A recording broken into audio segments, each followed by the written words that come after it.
Gold, trusted gold buyers. మీరు తాకట్టు పెట్టిన బంగారాన్ని విడిపించి ఈ రోజు ఉన్న మార్కెట్ ధరకు కొనబడను.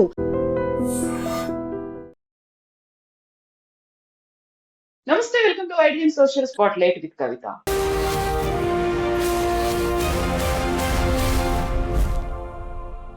T20 ఫార్మేట్ లో అసలే ఎదురు లేకుండా పోయినటువంటి భారతదేశ టీం ఇప్పుడు ఎందుకని సెమీస్ లో చేరాలంటే అంత అష్ట కష్టాలు పడుతుంది. ఒకవేళ ఏదైనా జరిగితే అనుకోకుండా వచ్చినటువంటి అవకాశంతో సెమీస్ దాకా వెళ్ళొచ్చు, ఒక గండం గట్టెక్కుతుంది అనేటువంటి భావన ఎందుకు కలిగింది?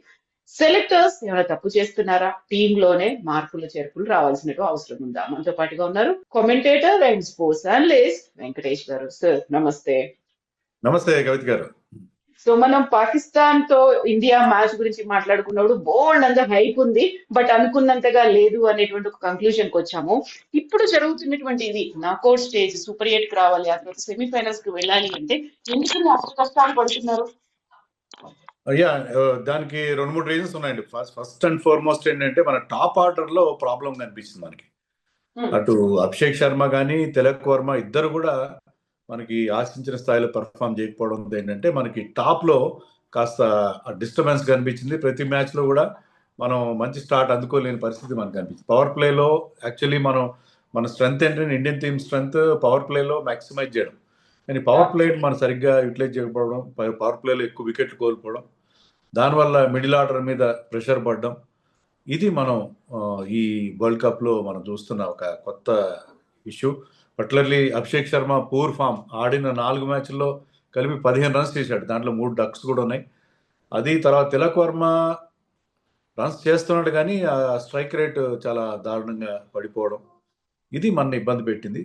ఇంకా బౌలింగ్లో కూడా మీకు బుమ్రా, వరుణ్ చక్రవర్తి తప్ప మిగతా వాళ్ళు పెద్దగా పర్ఫామ్ చేసింది. అఫ్కోర్స్ హర్షదీప్ ఇది వాజ్ ఓకే.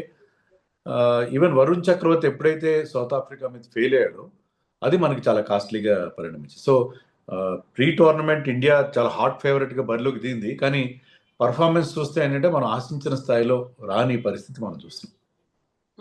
సో ఇప్పుడు మొన్న జరిగినటువంటి సౌత్ ఆఫ్రికా మ్యాచ్ తో చూస్తే అన్ని రంగాల్లో కూడా ఫెయిల్ అయినటువంటి పరిస్థితులే కనిపిస్తున్నాయి. మళ్ళీ రికవర్ అవ్వాలి, ముందుకెళ్ళాలంటే మన పర్ఫార్మెన్స్ బాగుండడమే కాదు, ఎదుటి వాళ్ళు కనుక ఎవరైనా కొంచెం తక్కువ ఆడితేనే మనం వెళ్తామేమో, ఇంకొకరి టీం మీద కూడా డిపెండ్ అయ్యే పరిస్థితి ఎందుకు వచ్చింది అసలు?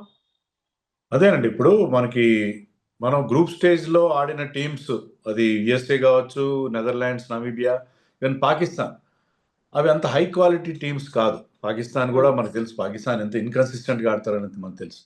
సో దానివల్ల ఏంటంటే మనకు ఒక ఫాల్స్ సెన్స్ ఆఫ్ సెక్యూరిటీ వచ్చేసింది. బట్ అల్టిమేట్గా ఏం జరిగిందంటే ఒక హై క్వాలిటీ టీం సౌత్ ఆఫ్రికాతో మనం ఫేస్ చేసినప్పుడు వాళ్ళ బౌలింగ్ కానీ వాళ్ళ బ్యాటింగ్ కానీ మనని బాగా ఇబ్బంది పెట్టిన పరిస్థితి మనం చూసాం. సో ఇప్పుడు ఇండియా పరిస్థితి ఏంటంటే you have to win both the matches. Remaining 2 మ్యాచ్లు గెలవాలి మన వాళ్ళు. ఫస్ట్ మ్యాచ్ జింబాబ్వేతో గెలవాలి, ఆ తర్వాత సండే రోజున వెస్టిండీస్తో గెలవాలి. సో ఆ 2 మ్యాచ్లు గెలవాలి. గెలిచినంత మాత్రం డైరెక్ట్గా మన ఎంట్రీ రాదు. గెలవడంతో పాటు South Africa should win their both matches. వాళ్ళు రేపు మధ్యాహ్నం జరగబోయే వెస్టిండీస్ మ్యాచ్ గెలవాలి, అలాగే ఆ తర్వాత వాళ్ళు జింబాబ్వేతో సండే రోజు నాడే మ్యాచ్ కూడా గెలవాలి. సో ఈ 4 రిజల్ట్స్ పైన మన entry into south Africa into semifinals depend అవుతుంది. సో అంత తప్ప మనం నెట్ రన్ రేట్ నమ్ముకుంటే చాలా కష్టం, ఎందుకంటే నెట్ రన్ రేట్ మనం చాలా పూర్గా ఉంది, 3.8 మైనస్ ఉంది. సో ఆ స్టేజ్ నుంచి నెట్ రన్ రేట్ మనం ఇంప్రూవ్ చేసుకుని మిగతా టీమ్స్ని దాటుకోవాలంటే మనం ఈ 2 మ్యాచ్లో చాలా పెద్ద మార్జిన్తో గెలవాలి. సో మనకి బెస్ట్ కేస్ సినారియో ఏంటంటే south Africa winnowing both the remaining matches and we also winnowing the 2 matches. So అలాంటి పరిస్థితి మనకి ఇప్పుడు కనిపిస్తుంది. ఒక్క మ్యాచ్ ఓడిపోవడంతోనే మన పరిస్థితి చాలా తలకిందులు అయిపోయిందని చెప్పాలి.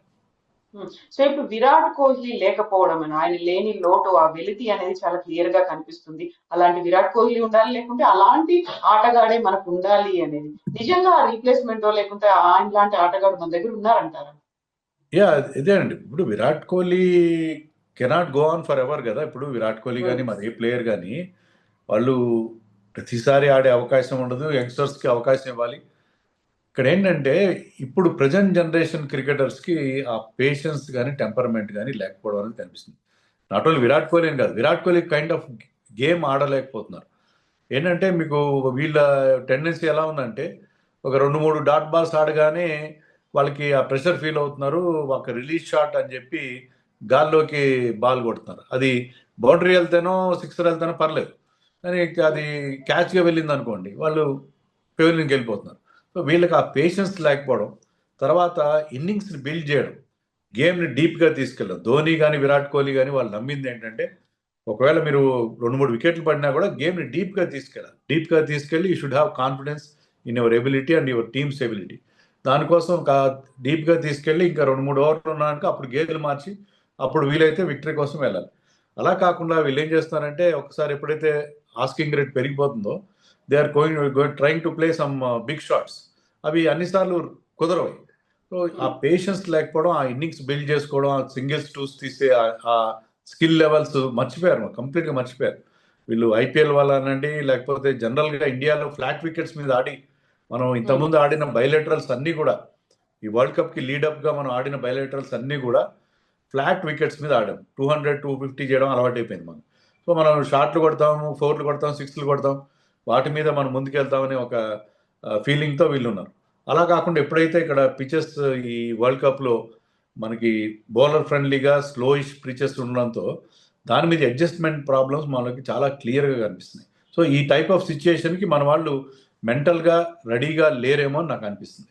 పాకిస్తాన్ తో జరిగినటువంటి మ్యాచ్ కు ముందు ఒక కామెంటేటర్ హర్ష భోగ్లే చేసినటువంటి కామెంట్లు వైరల్ అయ్యాయి. మళ్ళీ ఇప్పుడు ఇంకో కామెంటేటర్ రవి శాస్త్రి చేసినటువంటి కామెంట్లు, ఆయన రీప్లేస్మెంట్ చేయాలి లేకుంటే టీమ్ లోకి ఎవరిని మార్చాలి, ఇవన్నిటి కామెంట్లు వైరల్ అవుతున్నాయి, బాగా సర్క్యులేట్ అవుతున్నాయి. నిజంగా అవన్నీ మారుస్తారంటారా? వాటన్నిటిని కన్సిడర్ చేస్తారా ఇప్పుడు? ఇప్పుడు కొన్ని మార్పులు చేసుకోవాల్సిన పరిస్థితి మనకు కనిపిస్తుంది. మెయిన్గా ఏంటంటే లాస్ట్ మ్యాచ్లో మనం సౌత్ ఆఫ్రికాతో ఓడిపోయినప్పుడు వాషింగ్టన్ సుందర్ని ఆడించడం అనేది చాలా పెద్ద మిస్టేక్. ఏదో మ్యాచ్అప్స్ అని చెప్పి సౌత్ ఆఫ్రికాలో లెఫ్ట్ హ్యాండర్స్ ఎక్కువగా ఉన్నారు, ఆఫ్ స్పిన్నర్ కావాలని చెప్పి అనుకోవడం. అయితే అతను బౌలింగ్ కూడా పెద్దగా చేయలేదు, 2 ఓవర్లు మాత్రం బౌలింగ్ చేశాడు వాషింగ్టన్ సుందర్. బ్యాటింగ్లో కూడా ఫెయిల్ అయ్యాడు, అతను ఎర్లీగా పంపించారు, అది కూడా మిస్టేక్ అయింది. అలా కాకుండా Axar Patel who has been regular performer, ఏ బ్యాట్తో కానీ బౌలింగ్లో కానీ ఫీల్డింగ్లో కానీ ప్రతి మ్యాచ్లో కాంట్రిబ్యూట్ చేస్తాడు. లాస్ట్ టైం మనం T20 వరల్డ్ కప్ గెలిచినప్పుడు 2 ఏళ్ల క్రితం he was one of our heroes. అలాంటి ప్లేయర్ని పక్కన పెట్టి ఫర్ నో రీజన్, ఎందుకంటే అతను ఆడిన 3 మ్యాచ్లో ఈ వరల్డ్ కప్లో 2 వికెట్ తీశాడు. బ్యాటింగ్లో పెద్ద క్లిక్ కాలేదు, నేను ఒప్పుకుంటా. కానీ ఏంటంటే అతను చాలా లేట్గా బ్యాటింగ్ వచ్చాడు, ఆ టైంలో కొంచెం బిగ్ హిట్స్ కొట్టాల్సినప్పుడు అవుట్ అయ్యాడు. బట్ ఇన్ జనరల్ అతను తన రోల్ యాజ్ ఎ బౌలర్ బ్రహ్మాండంగా పర్ఫామ్ చేశాడు, ప్రతిసారి పర్ఫామ్ చేస్తాడు. అలాంటి ఒక ప్లేయర్ని పక్కన పెట్టి వాషింగ్టన్ని తీసుకోవడం అనేది పెద్ద మిస్టేక్. అలాగే ఇప్పుడు తిలక్ వర్మ విషయంలో క్వశ్చన్స్ రైజ్ అవుతున్నాయి. రెండోది ఏంటంటే మనకి టూ మెనీ లెఫ్ట్ హ్యాండర్స్ అయిపోయారు మన టీంలో. మీకు టాప్ 8లో 6 లెఫ్ట్ హ్యాండర్స్ ఉన్నారు. దానివల్ల ఏంటంటే ప్రతి టీంలో కూడా ఒక ఆఫ్ స్పిన్నర్ని పవర్ ప్లేలో బౌలింగ్ చేస్తున్నారు. అది మీకు సల్మాన్ ఆగా కావచ్చు, పాకిస్తాన్ కెప్టెన్, లేకపోతే South Africa captain Aiden Markram కావచ్చు, లేకపోతే మీకు నెదర్లాండ్స్ చెందిన ఆర్యన్ దత్తా కావచ్చు. వీళ్ళందరూ కూడా పవర్ ప్లేలో బౌలింగ్ చేసి మన ఓపెనర్లో ఒకరినో లేకపోతే ఇద్దరిని అవుట్ చేయడం అనేది రెగ్యులర్ ఫీచర్ అయిపోయింది. సో ఇద్దరు లెఫ్ట్ హ్యాండర్స్తో బౌలింగ్ చేయడం వల్ల of spinners definitely coming in to the picture. Part timers కూడా మన మీద చాలా చాలా ఎఫెక్టివ్గా అనిపిస్తున్నారు. సో ఈ టూ మెనీ లెఫ్ట్ హ్యాండర్స్ అది కూడా మనం దాన్ని బ్రేక్ చేయాలి. దానికోసం సంజు శాంసన్ని టీంలోకి తీసుకురావాలని కూడా చాలామంది చెప్తున్నారు. సంజు శాంసన్ని ఓపెనర్గా ఆడిస్తారా, నెంబర్ 3గా ఆడిస్తారా అనేది సెలెక్టర్స్ డిసైడ్ చేయాలి. బట్ ఏంటంటే మనకి ఇంతమంది left handers, out of 8 6 left handers ఉండడం మనకి చాలా పెద్ద అదొక మామూలుగా గతంలో ఏంటంటే మనకి లెఫ్ట్ హ్యాండర్స్ లేని పరిస్థితి చూసాం, కానీ ఇప్పుడు టూ మెనీ లెఫ్ట్ హ్యాండర్స్ అయిపోవడం మనకు పెద్ద లైబిలిటీగా మారిపోయింది.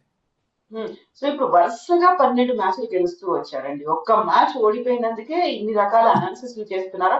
ఒకవేళ రాబోయేటువంటి మ్యాచ్లు కనుక గెలవకపోతే మనం కనీసం సెమీఫైనల్ దాకా వెళ్ళలేము అనేటువంటి అంచనాలతోనేనా ఓవర్ గా వాళ్ళ మీద మనం ప్రెషర్ పెట్టినట్టు అవుతుందా? అంటే ఇప్పుడు ఎలా ఉంటుందంటే ఇప్పుడు వరల్డ్ కప్ స్టార్ట్ కాకముందు మనకి మిగతా టీమ్స్ అన్ని ప్రాబ్లమ్స్తో కనిపించినాయి. మీకు ఆస్ట్రేలియాకి ఇంజరీస్ కనిపించినాయి, దాంతో వాళ్ళు బయటకు కూడా వెళ్ళిపోయారు.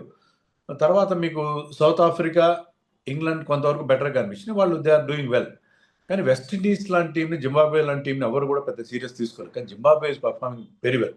ఫీల్డింగ్ అద్భుతంగా చేస్తున్నారు వాళ్ళు, బ్యాటింగ్లో బౌలింగ్లో కూడా they are punching above their weight. చాలా మంచి పర్ఫార్మెన్స్ జింబాబ్వే ఇస్తున్నారు. అలాగే వెస్టిండీస్ కూడా వాళ్ళకి ఏంటంటే ఆ పవర్ హీటర్స్ ఎవరైతే ఐపీఎల్ ఆడతారో వాళ్ళందరూ కలిసి, మామూలుగా వాళ్ళకి అవైలబిలిటీ ఇష్యూస్ ఉండేవి, చాలామంది వెస్టిండీస్కి ఆడడానికి ఇష్టపడేవారు కాదు, లీగ్స్ ఆడడానికి ఇష్టపడేవారు. కానీ ఈ వరల్డ్ కప్లో మెయిన్ ప్లేయర్స్ హెట్మైర్ కానీ, రొమారియో షెపర్డ్, జేసన్ హోల్డర్, ఇంకా వాళ్ళ మెయిన్ ప్లేయర్స్ అందరూ టీంలో ఉండడంతో ఏంటంటే ఆ టీం చాలా మంచి ఫైర్ పవర్ ఉంది వాళ్ళ బౌలింగ్ బ్యాటింగ్లో. ఆ ఫైర్ పవర్కి మనం భయపడాల్సిన పరిస్థితి కనిపిస్తుంది. ఇప్పుడు రేపు వెస్టిండీస్ సౌత్ ఆఫ్రికా మ్యాచ్లో సౌత్ ఆఫ్రికా గెలుస్తుందా అని క్వశ్చన్ మార్క్ ఉంది. అలాగే మనం సండే రోజు ఆడబోయే మ్యాచ్లో వెస్టిండీస్ ఓడించగలం. ఎందుకంటే వాళ్ళకున్న బ్యాటింగ్లో వాళ్ళకున్న పవర్ హీటర్స్ని మన బౌలర్స్ ఎంతవరకు కట్టడి చేయగలుగుతారని question mark. So pre tournament సిచ్యుయేషన్కి ఇప్పుడు టోర్నమెంట్లో జింబాబ్వే, వెస్టిండీస్ లాంటి టీమ్స్ ఆడుతున్న తీరుకి చాలా డిఫరెన్స్ ఉంది. చిన్న టీమ్స్ ఎలా అయితే ఇంప్రెస్ చేసాయో అలాగే ఇలాంటి కొన్ని టీమ్స్ ఏవైతే ఆల్రెడీ ఫినిష్ అయిపోయాయి అనుకున్నాం మనం, జింబాబ్వే గురించి, వెస్టిండీస్, ఇవన్నీ కూడా ఇటీవల కాలంలో వాళ్ళు కనీసం వరల్డ్ కప్స్ క్వాలిఫై కూడా కావట్లేదు. అలాంటి teams they have exceeded expectations. దానివల్ల సినేరియో కంప్లీట్గా డిఫరెంట్గా మనకు కనిపిస్తుంది. సో ఇప్పుడు ఈ మ్యాచ్ లో మనం ప్రతి మ్యాచ్ గెలవాల్సిందే, సెమీఫైనల్ ఆ తర్వాత మళ్ళీ కప్పు మనకు రావాల్సిందే అనేటువంటి ఒక పట్టుదల అదైతే ఉంది. ఆ టీమ్ లో కావచ్చు, సెలెక్టర్లలో కావచ్చు, వాళ్ళలో అది రావాలి అంటే ఆబ్వియస్ గా ఎవరైనా గెలవడానికే ఆడుతారు. బట్ అక్కడ ఉన్నటువంటి సిచ్యువేషన్స్, ఆ స్ట్రాటజీస్ కావచ్చు, స్టాటిస్టిక్స్ కొంచెం మారుతున్నాయి అనుకున్నప్పుడు కంప్లీట్ ఎఫర్ట్ ఉండాలి అంటే ఎక్కడ మార్పు రావాలంటారు? అంటే ఇది రెస్పాన్సిబిలిటీ కోచెస్ తీసుకోవాలండి. గౌతమ్ గంభీర్ కానీ మన కోచింగ్ స్టాఫ్ ఎవరైతే ఉన్నారో ఈ టీంని ఇన్స్పైర్ చేయడం, ఏమైనా లోపాలు ఉంటే అవన్నీ కవర్ చేయడం, సెలక్షన్లో లేకపోతే ఈ టీం కాంపోజిషన్లో ఇవన్నీ కవర్ చేయడంలో వాళ్ళు తీసుకోవాలి. అలాగే కెప్టెన్ సూర్యకుమార్ యాదవ్ పెద్ద టెస్ట్. ఇంతవరకు ఏంటంటే గత 2 yearsగా అతనికి ఎదురు లేకుండా ఉంది. అంటే అతని పర్సనల్ ఫామ్ లాస్ట్ ఇయర్ బాగాలేకపోయినా కెప్టెన్గా అతని రికార్డ్ అద్భుతంగా ఉండడం మనం చూస్తాం. ఏషియా కప్ గెలిచాడు. అంతేకాకుండా బయలాటరల్స్లో మనం వరుసగా ప్రతి టీంని ఓడిస్తూ వచ్చాం 2 yearsలో. సో మనకు ఒక అన్బీటన్ రికార్డు అతని క్యాప్టెన్సీలో మనం చూసాం. కానీ ఇది పెద్ద ఛాలెంజ్. అతను ఈ ఛాలెంజ్ని అతనే స్వీకరించాలి. అది ఇప్పుడు మనం చూస్తుంది ఏంటంటే ఫస్ట్ మ్యాచ్లో యుఎస్ఏ పైన మన టీం చాలా టఫ్ సిచ్యుయేషన్లో 6 వికెట్లు పోయినప్పుడు అతను అద్భుతమైన ఇన్నింగ్స్ ఆడి టీం గెలిపించాడు. ఆ తర్వాత అతని నుంచి అలాంటి పర్ఫార్మెన్స్ రాలేదు. సో మిడిల్ ఓవర్స్లో మనం స్లో డౌన్ అవుతున్నాం. కానీ సూర్యకుమార్కి ఉన్న ఎబిలిటీ, అతనికి ఉన్న రేంజ్ ఆఫ్ షాట్స్ మిస్టర్ 360 అంటాం. సో అతను మైదానంలో ఏ వైపైనా షాట్స్ కొట్టగలడు. సో అతను ఏంటంటే అతను ఆ బాధ్యత తన మీద వేసుకోవాలి. మిడిల్ ఓవర్స్లో మనం స్లో డౌన్ అవుతాం. స్పిన్నర్స్ కానీ తర్వాత ఫాస్ట్ బౌలర్స్ కాస్త కటర్స్ వేసినప్పుడు కానీ మన వాళ్ళు స్కోరింగ్ సరిగ్గా చేయలేకపోతున్నారు. సో అప్పుడు అతనికి ఉన్న experience, is a very experienced cricketer. ఈ ఫార్మాట్లో నిన్న మొన్నటిదాకా నెంబర్ 1గా ఉన్నాడు, T20లో నెంబర్ 1 బ్యాటర్గా ఉన్నాడు. అతను ఏంటంటే ఆ రెస్పాన్సిబిలిటీ తీసుకుని ఆ మిడిల్ ఓవర్స్లో మన కౌంటర్ అటాకింగ్, వాళ్ళ ప్రత్యర్థి బౌలర్స్ మీద కౌంటర్ అటాక్ చేసే రెస్పాన్సిబిలిటీ అతను తీసుకోవాలి. అతను ఈ young team, relatively this is young team, వాళ్ళని ముందుండి నడిపించాల్సిన బాధ్యత అతని మీద ఖచ్చితంగా అనిపిస్తుంది. సో మన కోచ్ గంభీర్ అండ్ సూర్యకుమార్ కలిసి ఈ మనం ఇప్పుడున్న ఈ ప్రస్తుతం ఉన్న ఈ సిచ్యుయేషన్ నుంచి మనని బయటపడాల్సిన అవసరం ఉంది. సో ఈ లెక్కలు ఇవన్నీ ఉన్నప్పుడు కూడా సోషల్ మీడియాలో ఒక మాట మాత్రం విపరీతంగా సర్క్యులేట్ అవుతోంది. అది పాకిస్తాన్ మ్యాచ్ లో వర్షం పడొద్దు అని ఎంతలా అయితే కోరుకున్నారో, ఇప్పుడు మిగతా వేరే టీమ్స్ ఆడుతున్నటువంటి మ్యాచ్ల్లో వర్షం పడితే ఆ మ్యాచ్ జరగదు కాబట్టి ఒక్కొక్క పాయింట్ వస్తుంది, అలా మనం క్యాలిక్యులేట్ చేసుకుంటే మనం ముందుకు వెళ్ళొచ్చు అనేది. కానీ ఇప్పుడు అన్ఫార్చునేట్లీ ఏంటంటే మనం ఇండియాలో మ్యాచ్లు చూస్తాం. మన గ్రూప్లో మ్యాచ్లు అన్ని ఇండియాలో ఉన్నాయి. ఇండియాలో ఇప్పుడున్న సీజన్లో ఇది వర్షాలు పడే అవకాశం చాలా తక్కువ. హైదరాబాద్లో కూడా అరపాదప వర్షాలు పడుతున్నాయి. కానీ జనరల్గా శ్రీలంకలో అయితే మీకు చాలా ఎక్కువగా వర్షాలు త్రూఅవుట్ ద ఇయర్ పడుతూనే ఉంటాయి కాబట్టి అక్కడ ఆ సిచ్యుయేషన్ కనిపిస్తుంది. కానీ మనకి వర్షం ప్రమాదం అయితే కాదు. కానీ వర్షంతో నుంచి మన ఎందుకు డిపెండ్ కావాలి? Let us believe in our teams ability. మన టీమ్ ఎబిలిటీ గురించి మనం నమ్ముదాం. మన టీం నిన్నగాక మన వరకు మనం నెంబర్ 1గా ఉన్నాం. నెంబర్ 1గానే మనం ఈ బరిలోకి దిగాం. టోర్నమెంట్ ఫేవరెట్స్గా దిగాం. ఒక్క మ్యాచ్ ఓడిపోయినంత మాత్రాన మన టీం అంత దారుణంగా అయిందని మనం అనుకోవడానికి ఏం లేదు. Our team can definitely bounce back ఆ సత్తా మన టీం ఖచ్చితంగా ఉంది. సో మన వర్షం మీదనో మరొక ఫ్యాక్టర్ మీదనో ఆధారపడాల్సిన అవసరం లేదు.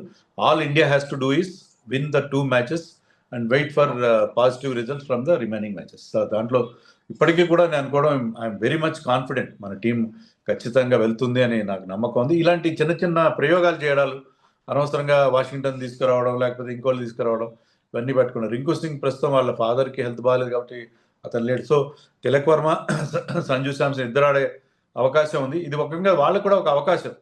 సంజు శాంసన్ మళ్ళీ తను ప్రూవ్ చేసుకోవడానికి అవకాశం, తిలక్ వర్మకి తను మళ్ళీ ప్రూవ్ చేసుకునే అవకాశం, తన మీద వచ్చిన క్రిటిసిజం నుంచి బయటపడే అవకాశం. ఎందుకంటే ఏషియా కప్ ఫైనల్లో అద్భుతమైన ఇన్నింగ్స్ ఆడాడు. We know he has got talent and temperament. So వాళ్ళకి అవకాశం వస్తుంది రింకు సింగ్ లేని కారణంగా. సో వీళ్ళందరూ కూడా they are all very very talented cricketers. So ఇప్పుడు ఏంటంటే చాలా వాళ్ళు they were push to a corner. ఇలాంటి సిచ్యుయేషన్లో వాళ్ళు they have to show their character. ఖచ్చితంగా మన టీమ్ బౌన్స్ బ్యాక్ అవుతుందని చెప్పి ఐఎమ్ ఎక్స్ట్రీమ్లీ కాన్ఫిడెంట్. ఎస్ అండి, thank you so much Venkatesh garu. Thank you. And for more videos, Please subscribe to iDream. Please subscribe to iDream. Please subscribe iDream. And please subscribe to iDream. For more videos, subscribe to iDream. please like, share and subscribe to the channel. Congratulations, iDream. Subscribe to iDream. Subscribe to iDream. So subscribe to iDream Media. iDream ki iDream team andarki huge congratulations. Please subscribe iDream Media. Please subscribe to iDream. Subscribe iDream. Please subscribe to iDream. iDream అంటే నా కళల ఛానల్ను subscribe చేసుకున్న నోరు తిరుగుతలేదు, మీరైతే గంట గుర్తు కొట్టండి. For more such videos, please subscribe to iDream. Subscribe to iDream. Please subscribe to iDream. Please subscribe iDream Media. Please do subscribe to iDream. Please subscribe to iDream Media. For best entertainment and information, please subscribe iDream. And don't forget to subscribe to iDream.